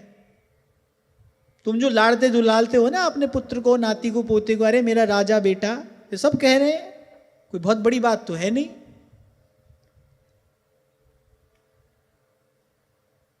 मेरी बात कभी कभी कड़वी लगती होगी, है ना? लगती है? ईमानदारी से बताओ, लगती है ना? हाँ, कभी कभी लगती होगी। क्या होता था, कभी किसी के यहां जाओ ना, छोटा सा बच्चा, अब मां डंडा लेके पीछे पड़ जाएगी, नमस्ते करके दिखाओ, नमस्ते बोल के दिखाओ। अरे मैं कह रहा हूं, बोल भी दिया नमस्ते तो कोई बहुत बड़ी बात है क्या? सभी बोलते हैं। ये क्या है? ये जीव की आसक्ति है, घोर आसक्ति। उसको लगता है कि जैसे संसार का सबसे बड़ा सुख मुझे मिल गया है, इससे आगे कोई सुख ही नहीं है। सच्ची घटना एक आपको सुनाता हूं। यहां पर एक साधक रहते थे वृंदावन में। उनका पुत्र पढ़ लिख कर अमेरिका में जाकर बस गया। अब उसने कहा, पापा एक बार तो यहां पर आओ, आपको आना पड़ेगा। पहले तो कहते रहे नहीं नहीं नहीं, वृंदावन छोड़कर नहीं आएंगे, वृंदावन छोड़कर नहीं आएंगे। पर वो जब बार बार सुने ना पापा पापा पापा, तो बोले एक बार तो आओ। ठीक है चलो एक बार हो आते हैं। अब गए अमेरिका, पहुंच गए। अब कौन कह देगा भाई जाना तो नहीं चाहते थे, चले गए। कौन कह देगा ये बात? वो यही कहने लगे, बोले नहीं जाना तो नहीं चाहते थे, कोई बात नहीं, चलो बच्चा बुला रहा है। इतनी सी जगह है ना, बस उतनी सी जगह से ही माया अपना कार्य कर लेती है। एक छिद्र है, वो अपना काम कर लेगी, उसको आपके पूर्ण समर्पण की आवश्यकता नहीं है। पहुंच गए वहां पर। अब वहां गए, यहां से वहां गए थे, पहली बार अमेरिका देखा, तो खूब सुख सुविधा वहां पर, लगते लगते लग गया मन, लगते लगते लग गया मन। अब यहां भाई तो पूरा पूरा दिन बिजली नहीं आए, ये तो उस समय की बात है ना। यहां तो ये स्थिति थी, पूरा पूरा दिन बिजली नहीं आए, वहां पर तो बढ़िया एक से एक सब सुख सुविधा। तो वहां से लिखकर भेज रहे हैं यहां चिट्ठी अपने संगी साथी महात्मा को, अरे क्या बताएं तुमको, यहां पर कैसा दृश्य है, घर का दरवाजा बटन दबाने से खुल जाता है। वो उसी को देख देख कर निहाल हो रहे हैं। उनको लगता है कि ये संसार की सबसे बड़ी उपलब्धि है हमारे पास में, कितनी सुख सुविधा हमारे पास में है। ये बताता है कि मूल में इच्छा संसार की ही थी। ये जो मैं अभी आपसे थोड़ी देर पहले कह रहा था ना, अपना लक्ष्य स्पष्ट रखिए, देखिए, ढूंढिए, टटोलिए अपने भीतर जाकर, भगवान को चाहते हैं कि नहीं चाहते। अगर चाहते हैं फिर तो भाई बिल्कुल सीधा रास्ता है, मौत से चलो, ना कोई रोकने वाला है ना कोई टोकने वाला है। बाईसा कहती है, मेरो कोई नहीं रोकन हार, मगन हुए मीरा चली। मुझे रोकने वाला कोई है नहीं। दो टूक कह दिया उदाबाई से, बरजी में काऊ की नहीं रहूं। अरे सुन रही सखी तू चेतन होए के, अरे कान खोल के मेरी बात सुन लो। ये जो बार बार तुम आती हो, ये घुंघरू मत पहनो, करताल लेकर नाचो मत। चरण घूंघरा दमस पड़त है, चरण घूंघरा दमस पड़त है, करी शाम सुयारी, अब मैं नहीं माना जी थारी, माने बर मिले गिरधारी, अब मैं नहीं माना जी थारी, माने बर मिले गिरधारी।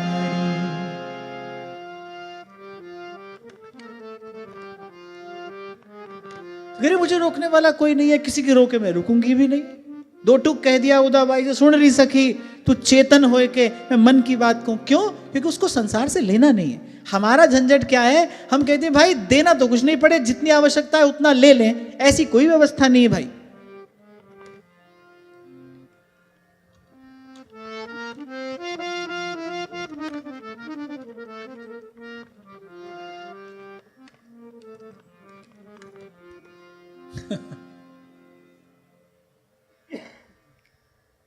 महाराज जी कह रहे हैं आप तक पहुंचना बहुत कठिन है।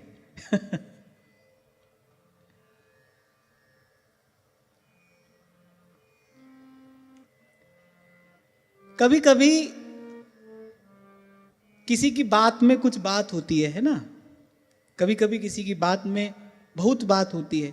और हमारे महाराज जी ऐसे हैं, मुझे आज 20 वर्ष हो गए, 21 वर्ष महाराज जी का दर्शन करते हुए। हमारे महाराज जी ऐसे, महाराज जी की हर बात में कोई ना कोई बात होती है।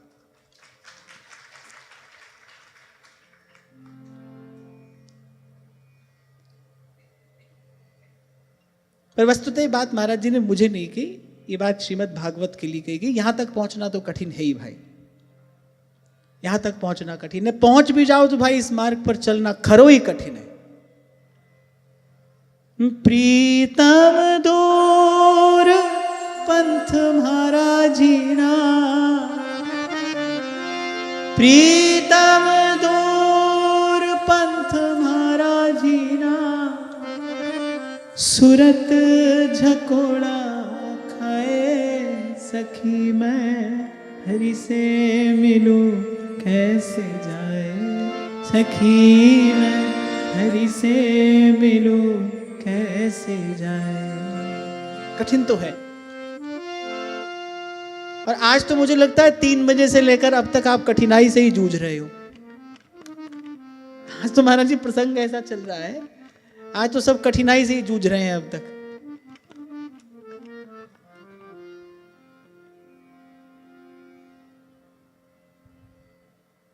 और इसी प्रकार माया जीव को बांधती है। माया है क्या करे, जो है नहीं वो दिखाती है। शोक का पश्चाताप का कोई कारण है नहीं, माया वो कारण प्रस्तुत कर देती है। आपको लगता है भाई हम करने वाले, हमने किया नहीं, अब इस बात का शोक है, बड़ा पश्चाताप है, बड़ी ग्लानि है। अरे वो हिरण का शावक मेरी शरण में आया था, मुझे उसकी रक्षा करनी चाहिए थी, मुझे उसका ध्यान रखना चाहिए था, इस बात के लिए महाराज भरत अपने आप को ही कोस रहे हैं। उनको कदापि इस बात का ध्यान नहीं है कि कितना बड़ा विक्षेप मेरी उपासना में उपस्थित हो गया है, मेरी भक्ति में कितना बड़ा विघ्न उपस्थित हो गया है। वो उसी विघ्न को दुलार रहे हैं, पुचकार रहे हैं। ये भगवान की माया है। इसको ध्रुवदास जी ने कहा, ये माया श्री कृष्ण की, मोयो सब संसार। जो घोर दुख देने वाला है, उसी को जीव अपनी छाती से चिपटाए रहता है, उससे न्यारा होना ही नहीं चाहता है। जो अहमता ममता पुनः पुनः पुनः पुनः इस संस्कृति में डालने वाली है, उसी के रक्षण के लिए भगवान से प्रार्थना करता है। सब बना रहे, सब भरा पूरा रहे, सब बढ़िया रहे, यही तो जीवन भर मांगता रहता है जीव भगवान से। यही दशा है। इसीलिए मैंने कहा, ये जो महाराज भरत का चरित्र है ना, ये वस्तुतः जीव दशा है। कहां पहुंचने के बाद, कहा करूं तेरी प्रबल माया, कहा करूं तेरी प्रबल माया, देत मन भर माया, हरि तेरो भजन कियो न जाय, हरि तेरो भजन कियो न जाय। तो आगे बढ़ने से पहले मैं आपको कहता चलूं, आप में से बहुत लोग ऐसे भी बैठे हैं ना जो अपने अपने परिवार के मुखिया हैं। भूलना मत भाई, इस परिवार के पोषण में प्रारब्ध कारण है, और आप एक विनम्र निमित्त बने हो, पर करने वाला, देने वाला, उत्पन्न करने वाला, नष्ट करने वाला कोई और है। ये डोर किसी और के हाथ में है। फिर दोहराता हूं मैं अपनी बात, इतनी सी बात अगर आप सीख लें। देखो, एक जल की धारा प्रवाहमान कब होती है? जब वो दो किनारों के बीच में बहती है।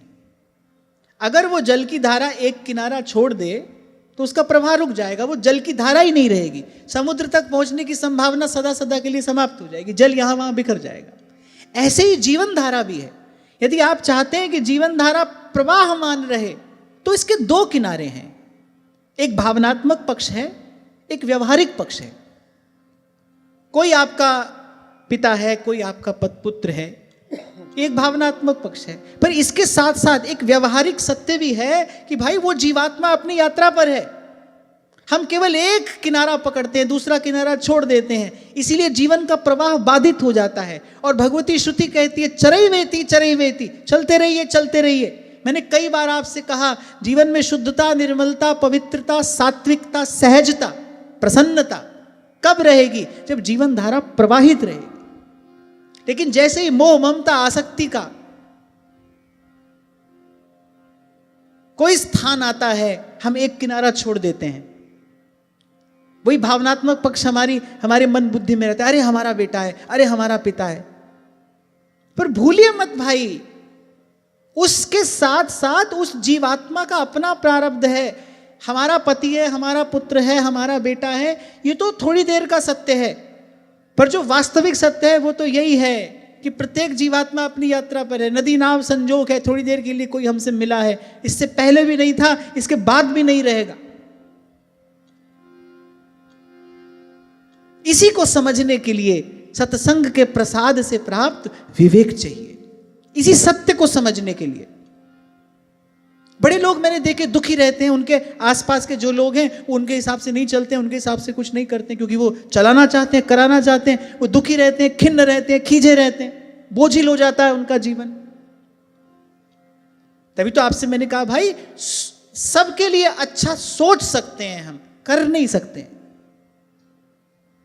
तो जो हमारे हिस्से जो काम आया है हम वो करें ना, हम सबके लिए अच्छा सोचें, हम सर्व के प्रति सद्भाव रखें।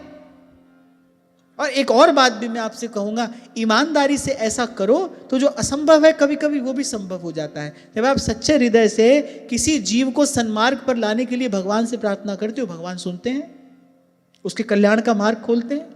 पर भूलना मत, आपकी सामर्थ्य नहीं है, मैं नहीं ला सकता हूं किसी को सन्मार्ग पर।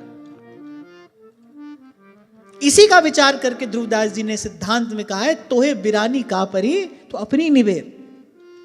ये कोई स्वार्थपूर्ण उक्ति नहीं है कि भाई हमको किसी से क्या पड़ी, हमको तो अपना काम देखना है ना, इस बात का अर्थ ये नहीं है कि भाई हम ये कर ही नहीं सकते ये काम। सज्जन माता पिता का पुत्र कुमार्ग पर नहीं जाता है क्या? कोई ऐसा उदाहरण नहीं है संसार में। जब माता पिता सज्जनों पुत्र को मार्ग पर चला जाए, माता पिता के लाख लाख समझाने पर चला जाए, कौन माता पिता चाहते हैं हमारा बालक हमारे सामने कुमार्ग पर चले और इसका पतन हो जाए? अरे बालक को जितनी पीड़ा उससे होती है, माता पिता को उससे सहस्त्र गुना अधिक पीड़ा होती है, पर कर तो कुछ नहीं पाते।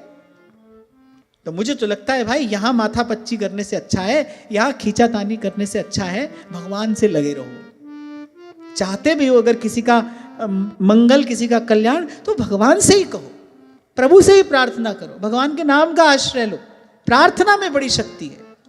श्री स्वामी रामसुखदास जी महाराज तो यहां तक कहा करते थे, बोले नाम से भी अधिक शक्ति है। नामी को नाम लेकर उच्च स्वर से, करुण स्वर से पुकारिए, प्रार्थना करिए भगवान से, भगवान को पुकारो, उसमें बड़ा बल है, उसमें बड़ी शक्ति है।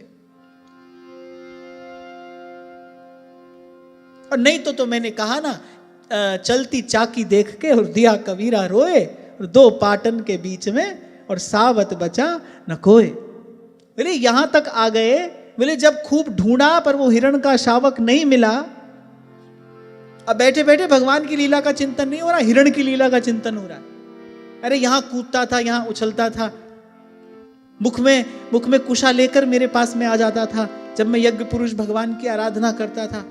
सुखानुशयी रागः, वो जो राग का बंधन उससे बंधा, जो आसक्ति का बंधन उससे बंधा, अब सर्वत्र उसी का ही दर्शन हो रहा है, उसी का ही अनुभव हो रहा है।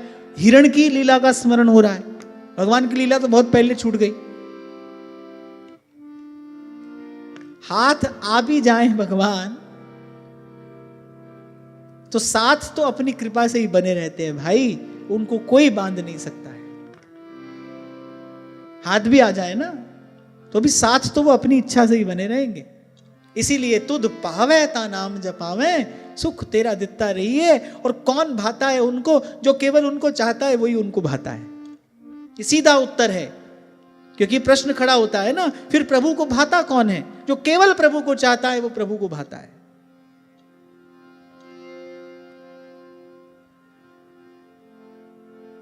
तो जब यहां वहां दौड़े, मृग शावक मिला नहीं, तो बोले धरती पर उस मृग शावक के वो जो खुर के चिन्ह बने थे वो उन्होंने देखे। अब क्या कह रहे हैं सुनो। अब श्रीमद् भागवत में कहा है भाई, इस पर कोई प्रश्न चिन्ह तो लगाया नहीं जा सकता।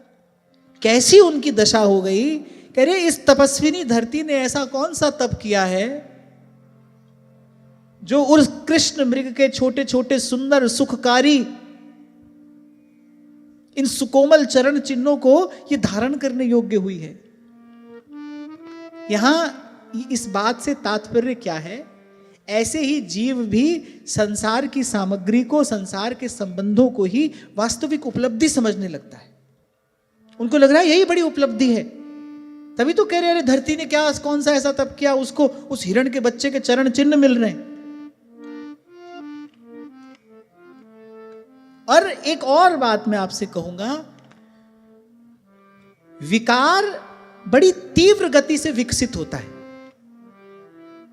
संस्कार का विकास होने में समय लगता है। 2 क्षण पहले बढ़िया भिगोने में दूध रखा था औटाया हुआ, जैसे ही ताप बढ़ा आप थोड़े से असावधान हुए, उसमें ताप बढ़ा, विकार आना आरंभ किया, बस अब देखते ही देखते वो नष्ट हो जाएगा। और घी तक उसका संस्कार करने में तो भाई बड़ा धीरज चाहिए, तो बड़ी लंबी प्रक्रिया है। आप जीवन में भी देखो, अच्छी आदत हो तो भाई उसको तो अपना स्थान बनाने में बड़ा समय लगता है। बुरी आदत झट से लगती है, झट से पनपती है, बड़ी तीव्र गति से उसका विकास हो जाता है। ऐसे ही मन भी जब विकृत होने लगता है, होते होते होते होते कब हाथ से निकल गया आपको पता नहीं चला। इसलिए ध्रुवदास जी कह रहे बिखरो मन सिमटत नहीं, अरे अब कीजिए कौन उपाय। यही हमारी दशा है, मन बिखर चुका है भाई, मन तो इसमें उसमें जाने किस किस में अब लगा है। अब जूझ रहे हैं हम इससे, लाना चाहते हैं भगवान की ओर। संसार के दुख का अनुभव भी हो गया है, संसार की पीड़ा का अनुभव भी हो गया है, संसार से मुक्त भी होना चाहते हैं, छूटना भी चाहते हैं, पर क्या करें, मन दौड़ दौड़ कर जाता है, छलांग लगाता है वहीं पर। अब लगाना तो चाहते हैं भगवान में, पर लग नहीं रहा है, अब बड़ी कठिनाई हो रही है। क्यों कहना पड़ा महापुरुषों को, खरोई कठिन है भजन ढिंग ढरिबो। नहीं तो भाई जीव भगवान का है, भगवान जीव के हैं, रोकने वाला कौन है? कौन है? शास्त्र कहता है यही मन बंधन का कारण है, इसी मन से मोक्ष भी है और यही मन बंधन का कारण भी है। अब बिखर गया मन, तभी आपको यहां से निवेदन किया जाता है इस विषय में सावधान रहना, कुछ भी हो मन ना बिखरने पाए। अरे बड़ी कठिनाई से थोड़ा सिमट कर इस सन्मार्ग हमको मिला है, थोड़ा सिमटा है मन, थोड़ी बात अभी गुरुजनों की, संत जनों की, शास्त्र की समझ में आने लगी है, थोड़ा सा ये चेत हुआ है, थोड़ी सद्बुद्धि आई है, नहीं भाई भगवान का भजन करना है, अब इसके बाद कोई ऐसा काम नहीं करना, अब इसके बाद ऐसी कोई क्रिया ना हो, फिर मन बिखरे। और व्यवहार में पढ़ोगे तो भाई मन बिखरेगा, इससे ज्यादा बड़ा प्रमाण और क्या होगा। महाराज जी मैं यही अभी निवेदन कर रहा था, हम तो जब व्यवहार करते हैं तो हमको जिससे हम व्यवहार करते हैं उससे उत्तर मिलता है, तो हमारा मन फंसता है। अरे उत्तर ना भी मिले, हिरण का बच्चा तो कोई उत्तर नहीं दे पा रहा है, वो तो ना बात का कोई जवाब देता है, ना आपकी क्रिया की कोई प्रतिक्रिया, वो तो केवल टुकर टुकर देखा ही रहा है, इसी से मन फंस गया, इसी में मन फंस गया। 10-15 साल पहले की बात होगी, हम दिल्ली में किसी के यहां पर गए, पति पत्नी रहते थे, कथा चल रही थी वहां पर, हमको अपने घर में लेकर गए, पति पत्नी ने खूब स्वागत किया। और उसके बाद जिन सज्जन के घर हम गए थे कहने लगे अब मैं आपको अपने परिवार के सबसे महत्वपूर्ण सदस्य से मिलाता हूं। अब मुझे लगा भाई कोई बच्चा होगा, नाती पोता कोई होगा। अब गोद में लेकर आए कुत्ता, उसको दुलारते पुचकारते। आप हंसिए मत, मैं सत्य घटना आपसे सुना रहा हूं। कुत्ता लेकर आए, उसको दुलारते पुचकारते, और हमको दंडोत भी करा देते तो शंभू जी ने रोक दिया। और कह क्या रहे हैं, बोले इसके बिना मेरा जीवन कुछ नहीं। देखो ये जीवन की दुर्दशा है, इसके बिना मेरा जीवन कुछ नहीं है। आप देखो कितना विमल पवित्र उज्जवल उद्देश्य मानव जीवन का, मति विकृत होती है, देखो कहां पहुंचती है, कहां पहुंचती है। इसीलिए कहा साधक सदा सावधान। इसलिए कल मैं आपसे कह रहा था भाई इस मन का विश्वास नहीं करना, मन के भरोसे भजन नहीं छोड़ा जाता है। आपको लगे भाई मन लगेगा तो करेंगे, मन की इच्छा होगी तो करेंगे, मन चाहेगा तो करेंगे, मन के भरोसे नहीं छोड़ा जाता है भाई भजन। भजन को साध के फिर मन को भजन के हवाले किया जाता है, मन को लगाया जाता है भजन में। यहां पर आकर गुरु निष्ठा अपना कार्य कर सकती है। सप्तऋषियों ने आकर कहा ना जगदम्बा से, अरे महादेव आपको स्वीकार ही नहीं करेंगे, आप क्या करेंगे? तो उन्होंने कहा कि मैं महादेव की आज्ञा से भजन नहीं कर रही हूं, मैं अब तो अपने गुरु की आज्ञा से भजन कर रही हूं। तजौ न नारद कर उपदेशो, आन कहीं सत बार महेशु। तब मैं आपसे कहता हूं भाई भजन करना है, क्यों करना है? हमको ठाकुर जी मिले, हमारा मन लगे, ऐसा हो वैसा हो, ना ये सब कारण नहीं देने हैं। भजन करना है क्यों? गुरुदेव की आज्ञा है इसलिए भजन करना है। और कबीर कहते गुरु की आज्ञा में रहे, बोले काल दगा नहीं दे। हमको और कोई कारण ढूंढना ही नहीं। कारण ढूंढोगे तो धोखा खाओगे। क्यों? क्योंकि आज मन वो कारण उपस्थित कर देगा और कल वहां से चंपत हो जाएगा। अब पकड़ते रहो मन को, दौड़ो मन के पीछे। क्यों बार बार सत्संग की महिमा कही जाती है? प्रत्यक्ष रूप से संत जनों के जो अनुभवी महापुरुष हैं उनके संग की महिमा कही जाती है, क्योंकि भाई भजन की भी एक युक्ति होती है। भजन की भी एक युक्ति है। जिन महापुरुषों ने जीवन भर युद्ध किया है अपने मन के साथ, जो जूझे हैं अनेक अनेक प्रकार की स्थिति परिस्थितियों से, उनके पास वो युक्ति है कि भाई ऐसी स्थिति आ जाए तो क्या मार्ग है और ऐसी स्थिति आ जाए तो क्या मार्ग है। उनके पास युक्ति है। इसीलिए संत जनों के प्रत्यक्ष संग की महिमा है। इसीलिए जो एकांत का सेवन करना चाहते हैं उनको तो बहुत सावधानी से इस प्रसंग का चिंतन करना चाहिए। यहां तक पहुंचने के बाद और एकांत में चित्त की स्थिति इतनी सुदृढ़ हो जाने के बाद भी ऐसी स्थिति हो सकती है। इसीलिए आपको कहा जाता है भाई कहीं भी पहुंच जाओ, सत्संग में बने रहना। सत्संग नहीं छोड़ना, सत्संग का नियम नहीं छूटे। और मैं बड़ी विनम्रता पूर्वक की बात कह रहा हूं, कान पकड़कर कह रहा हूं, क्योंकि भाई ना जानो छिनंत कवन बुद्धि घटे ही प्रकाशित। आज हम कोई बड़ी बात बोले और कल हमको ही उससे जूझना पड़ जाए, कहा नहीं जा सकता। पर मैंने देखा है कि खूब ठाकुर जी की सेवा भी हो रही है, खूब सब हो रहा है, पर सत्संगति का अभाव होने से सेवा भजन तो अपनी रीति से भले चल रहा हो, लेकिन जो दुर्गुण हैं, जो दोष हैं, उनका मार्जन नहीं हो पाता। क्यों? क्योंकि सत्संग के अभाव में दुर्गुण दोष दिखाई ही नहीं पड़ता। दूर कैसे होगा? सत्संग के अभाव में दुर्गुण दोष दिखाई नहीं पड़ता। सत्संग रूपी दर्पण में दिखता है ना अपना दोष, तो दिखाई नहीं पड़ता। फिर व्यक्ति उसको दूर करने का प्रयास कैसे करेगा? उसको लगता है भाई हम तो ठीक ही चल रहे हैं, हम तो ठीक ही कर रहे हैं।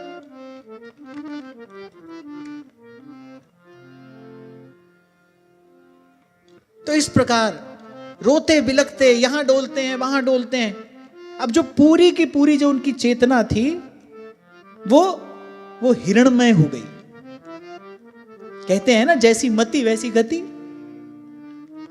ध्यान रखना, आप झोपड़ी में बैठे हो कि आप महल में बैठे हो? आपका शरीर झोपड़ी में है कि महल में है? इससे कोई बहुत बड़ा भेद नहीं है। बड़ी बात है आप विचार से कहां हो, आप चिंतन से कहां हो, वहीं हो आप। आपकी चेतना की वास्तविक स्थिति जो है ना, वो वही है जहां आप विचार से हो, जहां आप चिंतन से हो। मंदिर में बैठे बैठे कोई व्यक्ति दुकान पर सौदा ले रहा है ना, तो मंदिर में है ही नहीं, वो मंदिर में दिख रहा है, मंदिर में नहीं है, वो दुकान पर ही है।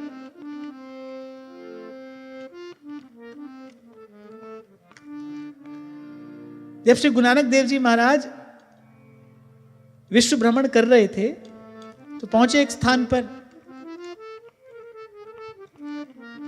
किसी ने उनसे कहा, कोई मौलवी थे, उन्होंने उनसे कहा कि आप कहते हैं कि रब एक है, अगर एक है तो आप हमारे साथ बैठकर नमाज पढ़ लीजिए। तो उन्होंने कहा मैं बिल्कुल तैयार हूं, आप पढ़ोगे तो मैं भी पढ़ लूंगा, आपके पीछे पीछे मैं भी पढ़ लूंगा। अब नमाज पढ़ने बैठ गए। अब जो उनकी नमाज की मुद्रा जो भी होती है, वो सब लोग तो ऐसा करने लगे। और श्री गुरु नानक देव जी महाराज जो के त्यों बैठे रहे। अब उनको बड़ा गुस्सा आया, इन्होंने हमारे साथ में धोखा किया, ये तो संत फकीर हैं, इनको झूठ नहीं बोलना चाहिए था। अगर नमाज पढ़नी नहीं थी तो ऐसे बैठना भी नहीं चाहिए था। उनको लगा कि इन्होंने हमारी नमाज का अनादर कर दिया। खैर उन्होंने नमाज पूरी की और जब गुरु साहब से उन्होंने पूछा कि आपने ऐसा क्यों किया, आपने झूठ बोला? बोले बिल्कुल भी नहीं, मैंने कहा था आप नमाज पढ़ोगे तो मैं भी पढ़ूंगा। तो बोले हम तो नमाज पढ़ ही रहे थे। बोले नहीं, आप तो काबुल में घोड़े खरीद रहे थे, आप तो काबुल में घोड़े खरीद रहे थे। मैंने कहा था आप पढ़ेंगे तो मैं पढ़ूंगा, आप नमाज अता करेंगे तो मैं करूंगा। वो बिल्कुल पानी पानी, क्योंकि वस्तुतः वो अपने भाव से वहीं काबुल में जाकर घोड़े ही खरीद रहे थे। तब उनको पता चला कि भाई ये तो पहुंचे हुए फकीर हैं, तब कदमों में गिर गए। तो जहां आप मन से हो ना भाई, वहीं आप हो। यही तो बात आपसे पूर्व भी कही थी मैंने कि शरीर के रहने के लिए घर बनाया, मन को भी रहने के लिए एक ठौर चाहिए, मन को भी रहने के लिए एक ठिकाना चाहिए। दीजिए प्रभु को, मन को प्रभु के चरण कमलों की ठौर, मन को प्रभु के चरण कमलों का ठिकाना। नाम से, रूप से, कथा कीर्तन से, संत गुरुजन की सेवा से, गौ ब्राह्मण की सेवा से प्रयास करो। एक एक ईंट जोड़कर जैसे घर बनाते हो ना, कभी कभी व्यक्ति पूरा जीवन परिश्रम करता है, एक एक रुपया जोड़कर एक छोटा सा घर बनाता है, इसमें चैन से रहूंगा। ऐसे ही थोड़ा परिश्रम पुरुषार्थ करके, सद्गुणों का संचय करके अपने मन को मंदिर बनाओ जिसमें मन चैन से रह सके। नहीं तो भाई कहा करूं तेरी प्रबल माया, देत मन भरमाए, और हरि तेरो भजन कियो न जाए। आज की वार्ता यहीं श्री जी के चरणों में निवेदन करता हूं। महाराज श्री के चरणों में प्रणाम। आप सबके हृदय स्थित प्रभु को, भाव प्रभु को नमस्कार।